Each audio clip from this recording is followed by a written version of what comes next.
Hey everybody, it's Jason Blaha here, and today I want to chat with you guys a little bit about training our arms through a full range of motion. And this is something I'm having to check my own ego on more and more as I've started actually caring a little bit about my physique instead of just big numbers. One of the things that I've had to accept is that, number one, I have long arms, so it's harder to fill them out in terms of making them look big. Number two, just moving big weights is not enough to develop arms. And because we're already doing a lot of big movements, right? You guys see me do flat benching, incline benching, pull-ups, rows, all this stuff. My arms are getting a fair amount of work through certain angles, okay? But they're not getting the full function of the bicep and tricep. And so it comes to a point to where I would say to people, if you're having a well-balanced program and you don't have great arm development, again, using me as a textbook example, mine have been slowly coming up, right? We're working them harder, but realistically, both my biceps and my triceps lag behind, say, my lats and my chest, right?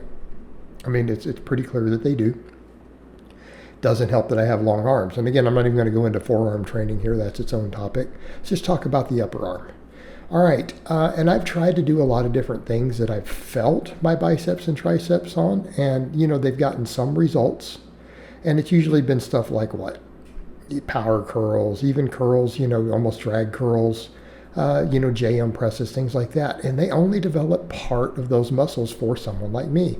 So when we start looking at adding these smaller movements, we need to be looking at, okay, complete development of the muscle, because we're already doing other work for them.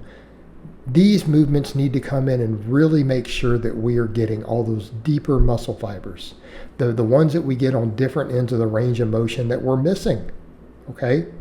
Because a lot of times those big movements may be missing muscle fibers at certain angles, particularly stuff like the long head of the tricep, right? Research on that's pretty good in showing that bench press builds the lateral head of the triceps, but not really the long head. Well, the long head is the biggest head. It builds it, but it doesn't maximally build it compared to extensions. So when we start doing extensions, we've got to say, okay, am I working the long head? And here's the funny thing we're going to look at it. It's the biceps and triceps. If we really look at them, true single joint exercises are not necessarily the best way to work all the functions of the muscle. They're biarticulated. They have a connection at both joints. That means that there is some function involved with more than just the elbow.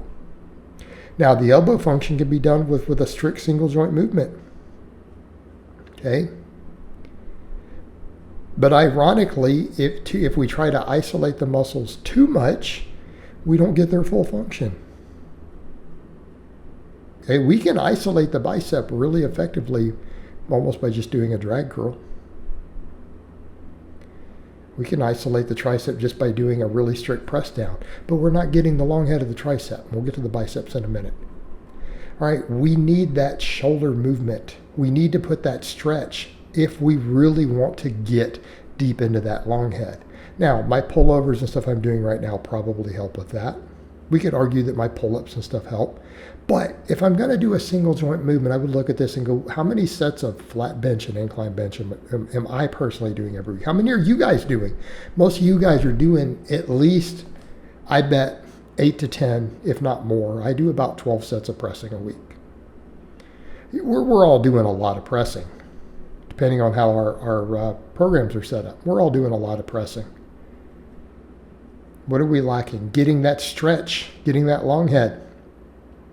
So it makes sense to do some stuff to where that shoulder moves and we get that long head stretch. So in my case, if I'm doing a laying extension, getting in there and working it, stretching it, getting that stretch, that lengthened position to get to those deeper muscle fibers in that area that are lacking for me. And it may be for you too. Okay, let's see where we're going here. All right, curls. What am I doing here? A couple things.